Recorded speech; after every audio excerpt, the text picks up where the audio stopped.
Hi everyone, Professor King here again. In this video, I'm going to be discussing Tolentino's The Cult of the Difficult Woman. I'm going to be talking about Rebecca Solnit's Men Explain Things to Me. And there's going to be a little bit of review of Baldwin's Notes of a Native Son within this discussion. So if you're not doing this work in order, you might want to do that so that you can see how everything kind of coalesces, just to keep you informed. So I'm going to take it to the share screen. This is probably going to be a relatively quick video for me to instruct. I think it'll take longer for you if you want to kind of pause to think, reflect, take notes, etc. You're always welcome to do that and pause the meeting as it goes.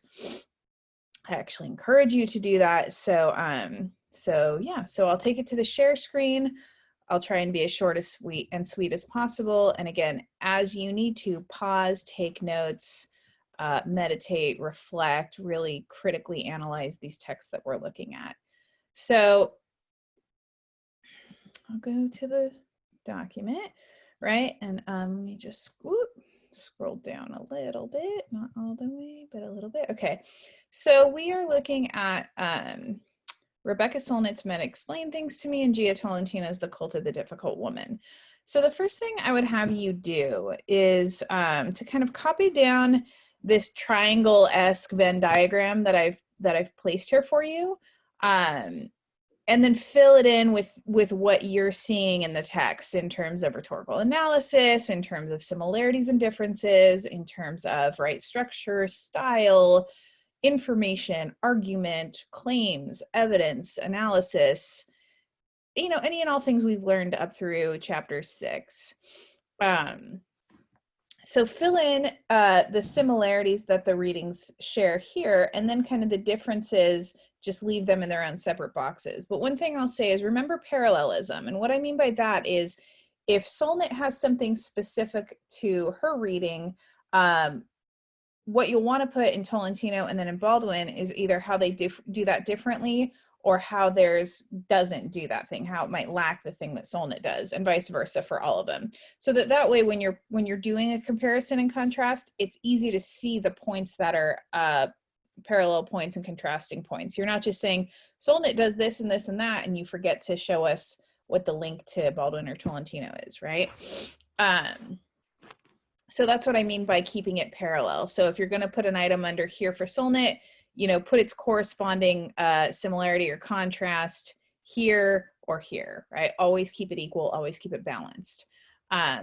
So let's dive into Solnit first, right? If you want to pause here, if you've done the reading, you've done the active reading, highlighting, underlining, notes in the margins, boxing unfamiliar words, all the stuff I always tell you to do, you might want to copy down the chart and then pause it here.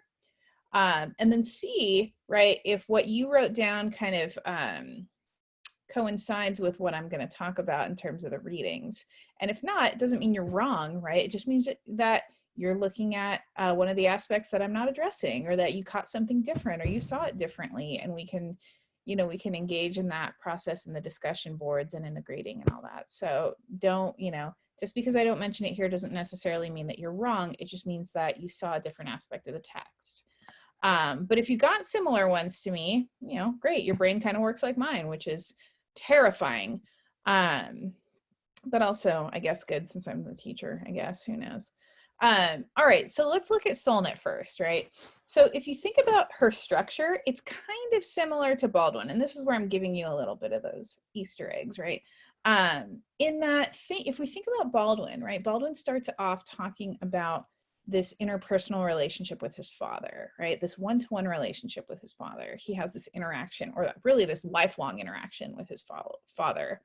And he has a series of these interactions with people, right? His aunt and the woman in the diner, to name a few. And then he takes those and he kind of expands them into these broader conversations about American culture, about race, about anger and bitterness and hatred and all of those things. And Solnit has a similar process, right? She has this opening scene where she has this very kind of funny, but also annoying, right, interaction with this very pompous male academic or guy at a party, right? And then she takes that and she in a similar way to Baldwin, right, she expands that into these larger discussions about gender, right, and about the ways in which women are oppressed and silenced globally, right, not just in the United States, but around the world. She shifts, right, from those personal experiences like Baldwin to those larger issues. When I say about women living globally under the yoke of patriarchy, a yoke literally was like the stocks, you know, those things that would like put it on an animal's shoulders or on a criminal's shoulders and like make them carry it around, and they couldn't move their arms. So now yoke is known to mean like something that burdens us, right, that holds us down like that. So the yoke of patriarchy, right? How are women living globally under that?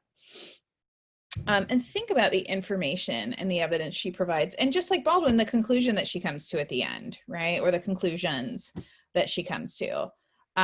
So that might be, you know, if you notice that in your in your triangle Venn diagram here, like you were like, oh, I'm seeing a lot of similarity between Solnit and Baldwin. They're talking about different things, right? But they're kind of talking about them in a similar way.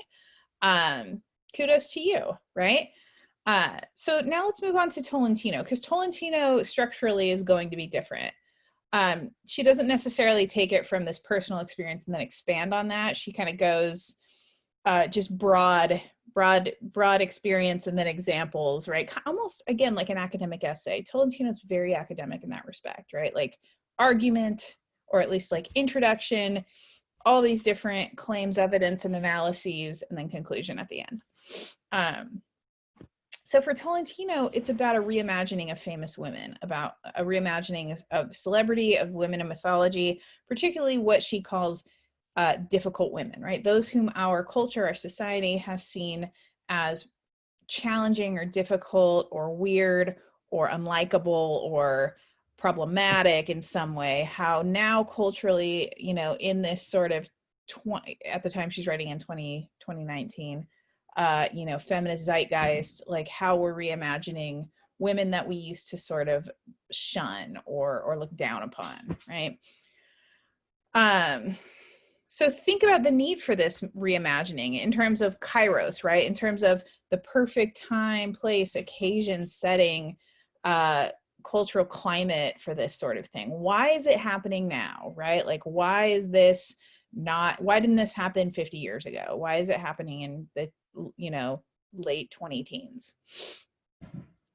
And what I love about Tolentino is she always makes sure to address counter arguments, and she always makes sure to create an argument that's nuanced enough not to be too broad, right? She loves living in that gray area, and she loves addressing the gray areas of any argument.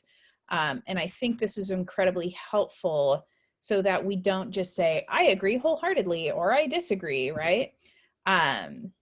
She lets us, you know, know that things are more complex and complicated than just yes or no, right? She goes into this discussion, and again, I'll just give you a hint. Like, she goes into this discussion about politics, particularly women in politics, in the Trump regime, right? And she says, well, what, you know, she addresses this following question, which is, what might be the pitfalls of glorifying a difficult woman, given the political climate we're in right now, given some of the political female figures we're seeing right now? You know, it's a, like I said, it's a great sort of counter argument to address so that she doesn't just seem like a cheerleader for her side. And then thinking, again, if you want to pause it here and kind of look over these and see which ones maybe you had similarly in your Venn diagram and ones that may be different, that might be helpful. But if we kind of synthesize all three writers, Baldwin from yesterday, or from, you know, the last class meeting, I should say, and then Tolentino and Solnit, thinking about battles, arguments, and debates, right? Battles, whether they be within us, whether they be, again, interpersonal among us, whether they be intellectual in the form of arguments, like the way Tolentino responds to text, or the way that Solnit responds to the man at the party, right? These sort of debates, right? In every instance, there is a tension, right? There's a struggle. And at the end of that struggle, as with all good argument, is not the hope to win, right? But the hope to be understood, to be acknowledged, to be heard and seen and taken into account, right? Which takes us to our next point, which is silencing, right? Like, how do groups, like in terms of race, like Baldwin talks about, or in terms of gender, like Solnit and Tolentino talk about, how are those groups silenced? How are they looked over? How are they kept out of discussions, right?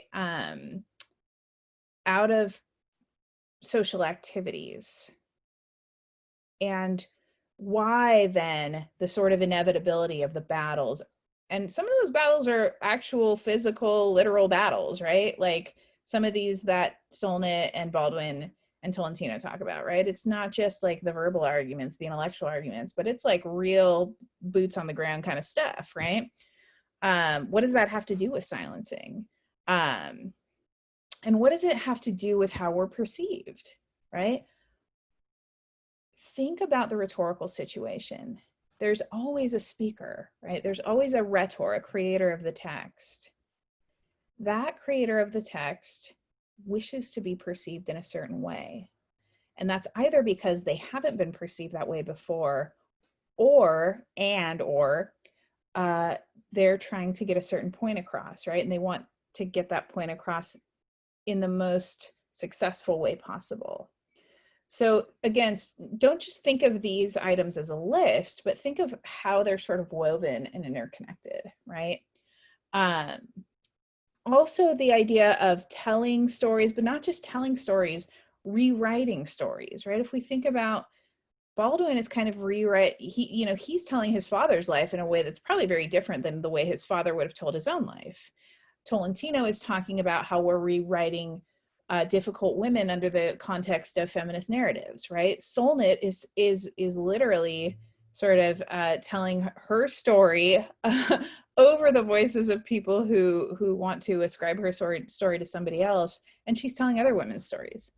And so that leads us to this idea of not just the individual's experience, which is incredibly valid, right? That was what essay 1 was about, was the individual's experience. But now we're delving into how do we interact with one another?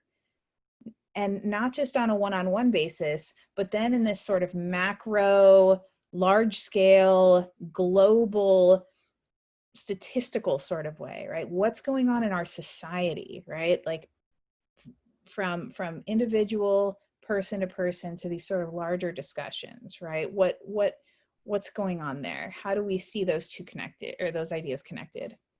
How do we relate to others, right? And how any issue becomes messy or complex or complicated because we have to anticipate counter arguments. We have to see how stories are retold. We have to see where people are silenced. We have to see where stories or narratives are trampled over or rewritten. We also have to see how there's a variety of perspectives, and there's not just two groups in any scenario, situation, or issue, but there are multiple groups, right? There's 7 billion people on this planet. So that lends itself to a lot of complexity and gray area. So we have to be aware of those, just as these writers are, so that we can anticipate counter arguments, right? Because we're not cheerleaders. We have to anticipate complexity and gray area, right? Because that is part of the human condition. And we have to experience the people who are going to say, yeah, but in our own audience, right? Because if they can see the cracks in our argument, they're going to jump on that, right? And they're going to be able to pick it apart and not be persuaded by it, which is unfortunately, not a great thing when you're talking about rhetoric. And keep thinking about these in terms of analyzing these texts rhetorically and about relating them back to this idea of the social pact or the social contract, right? Like this implied sort of understanding that we have as human beings of, I exist as myself, but I also exist as part of this community with you.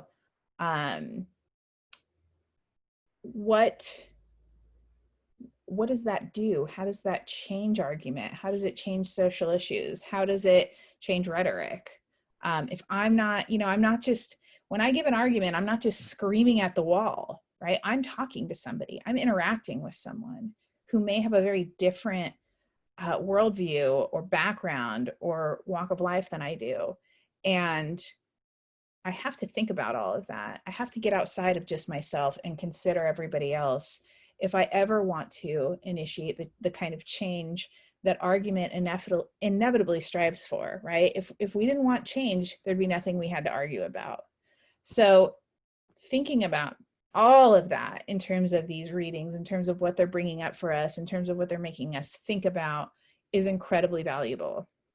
So we've officially gone beyond just us as individuals perceiving the world and having opinions about the world to now, as Goffman talks about, right, realizing that our identity is tied up in how we interact with one another, right, with our audience, with ourselves, with the larger context, with multiple audiences, all these things. So heavy stuff, right? That's why I said kind of pause and take time to meditate, because, and I'm going to take it off share screen now, because this stuff is starting to get real, like, and I hope it does, because that means your critical brain is working. It means that these writers, right, like they become a part of you, and their ideas, what, you know, wherever on the spectrum of agreement or disagreement you fall, they become a part of you. They're embedded in your brain now that you've read them and you've interacted with them. So to think about yourselves in terms of that community, right, in terms of that, not just academic environment, but global environment, and what we do about that, it is a mind blow, right? Like, it is heady and awesome, and it requires a little bit of time to slow down and take a breath and think. So do that, please, while you're watching this video. But again, that is it for this one. So I hope you all have a wonderful day. If you have any questions, please message me, and I will see you in cyberspace soon. Okay, bye-bye.